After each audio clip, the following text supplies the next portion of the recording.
Hey guys, welcome back. Today I'm going to be showing you how to build a PC from scratch. First thing you want to do, straight out of the bag, you want to take out your motherboard and place it on a box so you don't damage it. You don't want to place it on carpet or any hard surfaces, which you can end up bending some pins or breaking something in the back. Yeah. Okay, so one of the first steps would be usually, let me just undo this really quick, I already have it in there, but you would usually put this, I don't know if you can see it in there already, but you would usually put this, this is an i5 or i7 2600, I'm pretty sure. You would usually put your CPU directly into here, just line it up carefully. Be careful not to bend any pins or anything if you can see them in there. You want to carefully just line it up. You don't want to be too hard. Yep. And kind of just drop it in there like that. And then you'll want to fold this down. Okay, so yeah, you want to kind of just line it up with the screw. Start pushing it down. You can see it goes like toward the screw here. And even though you'll feel some tension as you're going down, you want to do this and kind of just slip it under right here. Boom, perfect. Okay, next thing you'll want to do here is grab your RAM. It depends how many you have. I have 2 here. This is DDR3, or you could have DDR4. You're probably using DDR4. This is old. I'm just using a old PC that I took apart to show you how to build a PC. This is just so you can understand how to do it. First things first, you kind of just want to line it up with these holes right here. And make sure it's facing the correct way. It'll show you how to do it in the instructions with your PC. And you kind of just want to push down. Don't add too much force nor too little. You kind of just want to add an okay amount of force. And then you kind of just lock it in at bottom and top like that. And then you do the same to the second one. If you only have, if you have 4 slots, but only 2 RAM like this, then you would alternate. Say there's a space here, and a space here, here, and here. You would put one here, and one here. But you would leave this one and this one empty. If you have all 4, it doesn't really matter where you put it in or when you put it in. You just put them all in. It doesn't really make much of a difference when you have 4 of them. Let me just line up the second one. Okay. There we go. Click, click.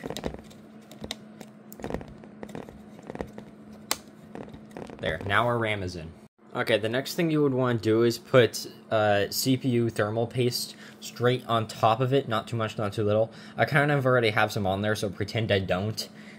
You would kind of just put a little bit. I'd recommend just putting a dot, like,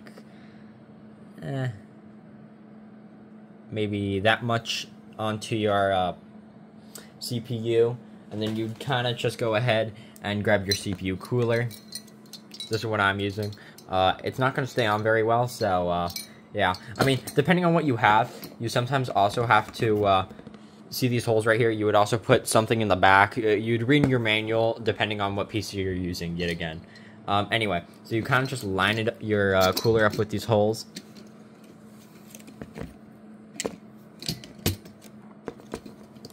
Okay, there we go. Let's just say that the CPU cooler is now in place.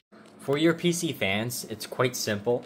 Yet again, you just want to follow your instructions, but for example, with this one here, there are 4 screws in each corner, and you just line it up with the places you want to put it. You see these lines right here? That means you're looking at the exhaust. So this is where the air is coming out, and over here, this is where it's sucking it in.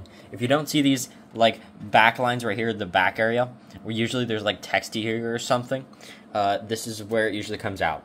It depends on your blades. Some can be like reversed and stuff like that, so it just depends on what fans you have on, yet again.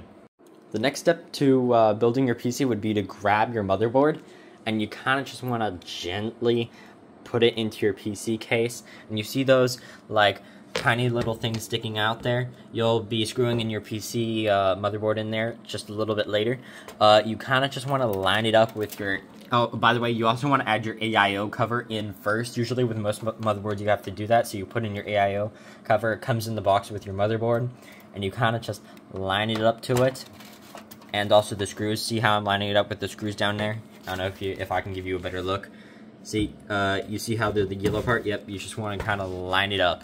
Now that all four corners are lined up, you kind of just want to grab your Phillip head screwdriver nearby and your screws that came in your motherboard box, and you kind of want to just screw in one by one. Here, I'm going to go ahead and screw in each one. I'm going to fast forward. Okay, boom, just like that, I have all four corners screwed in. There are a few parts I don't have today. I do have the graphics card. This is an RX 580.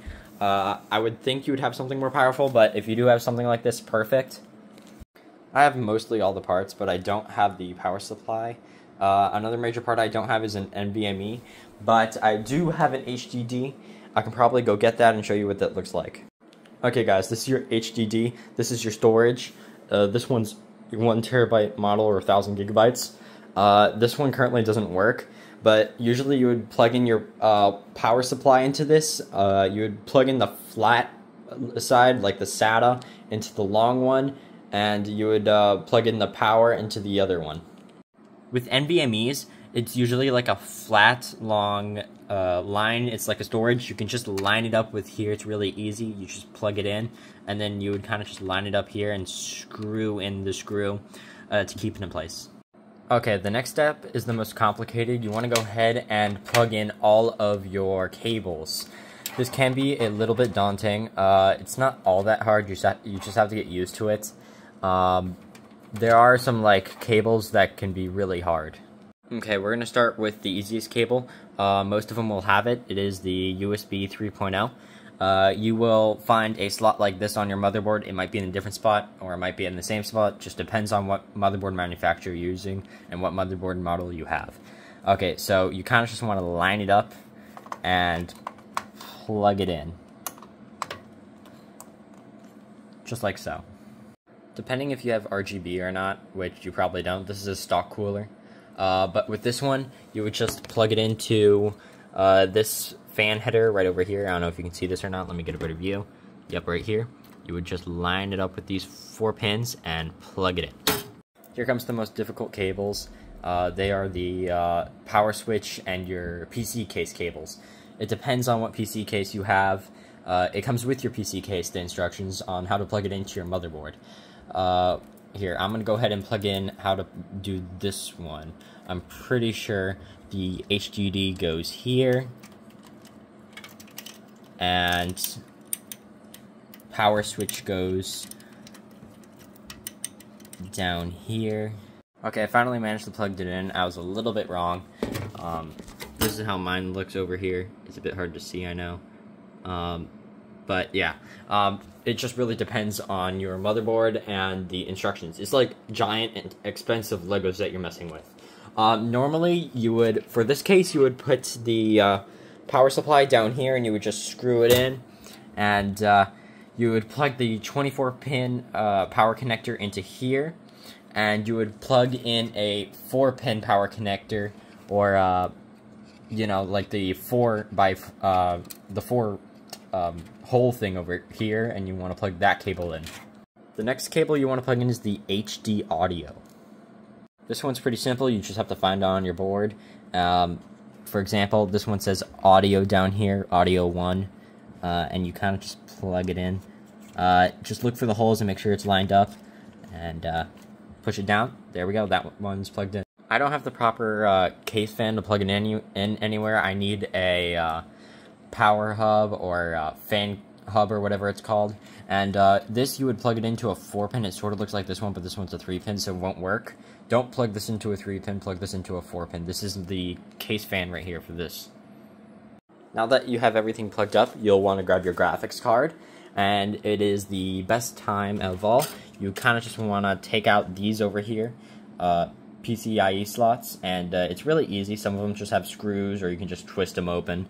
And now you want to line it up with the graphics card slot over here, and you want to line it up in. Be careful. Okay, there we go. And then you just want to do a decent amount of force. Boom, snaps in. You don't want to do too much force. And then some have a lock. Like this one has this white tab back here. I don't know if you can see that. And you kind of just like slide it over a little bit. There we go.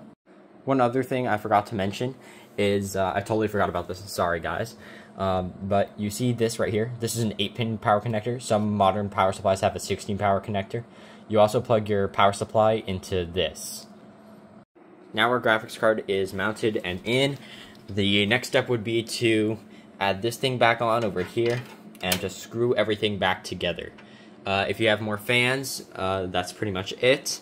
You just put your case back together. You just put the glass back on, and that's it. I mean, that's pretty much it. I mean, for the next few steps, you kind of just want to plug in your power cable into your power supply, double check everything, that you have everything plugged in, and boom, you built a PC. It's that easy. If you want to know how to install software, go look up another YouTube video. I'm not too great with that stuff, but that's all you need to know how to build a PC. It's really simple.